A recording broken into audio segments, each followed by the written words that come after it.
Do you support state police? Those are going to be things that we discuss. We have to decentralize as much authority as possible. Because even if you were not talking about police, I saw an example of what it means not to decentralize authority and decision making.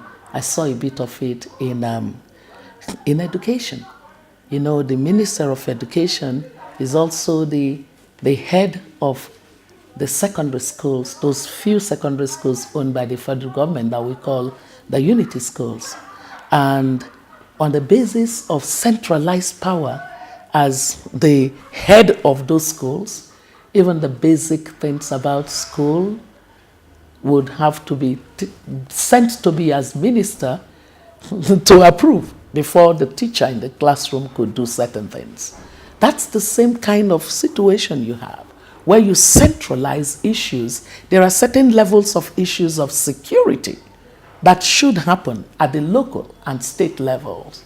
We have not thought of that part of our federal structure well, because we, unfortunately, were a federal structure that got overrun by centralized governance because of military rule.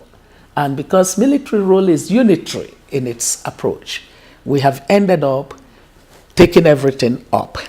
Structural issues. And when you have structural issues, you solve structural problems structurally. You don't use Band-Aid to solve structural issues.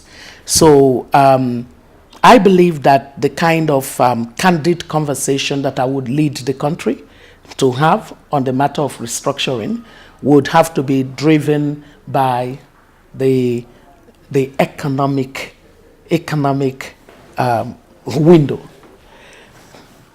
It does not matter how we talk about restructuring. If it is simply about moving boxes, it's not going to be helpful to us. You heard me say that productivity and competitiveness of the country is key. If we are going to triple our GDP, which is about $430 billion now, we're way below our possibilities. If we're going to triple it, then we need to think of what kind of a structure of a country must we have in order to enhance the productivity and competitiveness of all regions of our country, all persons in our country. If you started from the inquiry approach and not an approach that simply says we have to restructure, we need to say, what's our end game? For me, end game is to build a stable, inclusive, prosperous Nigeria where there is equality of opportunity for all persons. If that be so, what kind of structure must we have?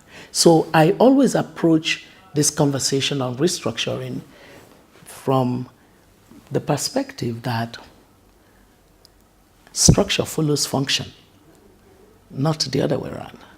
What functions do we want to serve? Then structure will follow function.